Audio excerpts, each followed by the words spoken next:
की आपल्याला कलेक्टर महोदयाने सांगितल्याप्रमाणे ही अर्धी न्यायिक प्रक्रिया आहे।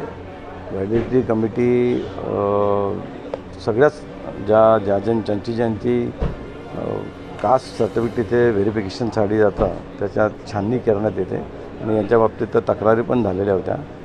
आपण ज्या कास्ट सर्टिफिकेट बनवतो आपण त्या जातीचे आहे की नाही आहे हे सिद्ध करणं त्या व्यक्तीचं काम असतं स्वतः।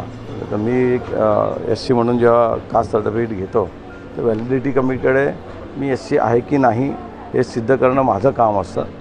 त्या अनुषंगाने व्हॅलिडिटी कमिटीने त्यांना पुरावे मागितले होते। तर मानवी दिनांक जो ठरलेला 1950च्या पासूनच्या त्याच्या आधीचे ते रहिवासी इथला दाखवू शकले नाही, त्याच्यामुळे ते व्हॅलिडिटी कमिटीने त्यांचं जात प्रमाणपत्र रद्द केलं। मी निवडणुकीच्या वोटिंगच्या आधी सांगितलं होतं जाहीर सभांमध्ये की यांना मिळालेलं कास्ट सर्टिफिकेट हे बोगस आहे, चुकीचे डॉक्युमेंट देऊन हे कास्ट सर्टिफिकेट काढलेलं आहे, हे टिकणार नाही। हे मी आता नाही, इलेक्शन व्हायच्या आधी सांगितलेलं होतं। पडताळणी समितीचा रिपोर्ट जर तुम्ही पाहिला तर त्यांनी दिलेले कागदपत्रकं, आम्ही दिलेले कागदपत्रकं हे सगळे त्यांनी समोर ठेवलेले आणि त्याच्यानंतर त्यांनी हा रिझल्ट घेतला।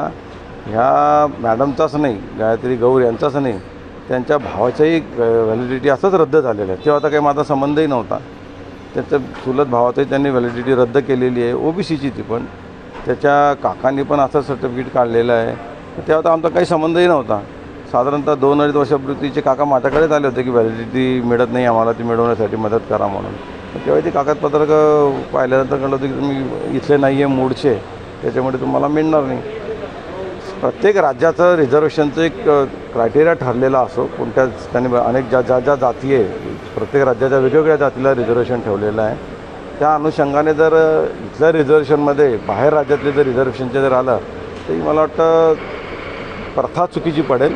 ह्या नुसतं SCसाठीचाच प्रॉब्लेम नाही, ST आहे, OBC आहे, VJNT सगळीकडेच असं वाढत जाईल। म्हणून ज्याच्या राज्यामध्ये ज्याने त्याने जे ठरवून दिलेलं आहे तिथेच त्यांना सर्टिफिकेट मिळतं आणि ते आतापर्यंत तसंच चालू ॲटोमॅटिकच अपात्र होतील। ते प्रोव्हिजनच तशी आहे की कलेक्टरांना एकदा ते विषय कळल्यानंतर ते शासनाला कळवतात आणि शासनाकडनं मग तसं नोटिफिकेशन निघतं। हो, 100% निवडणूक होईल पुन्हा।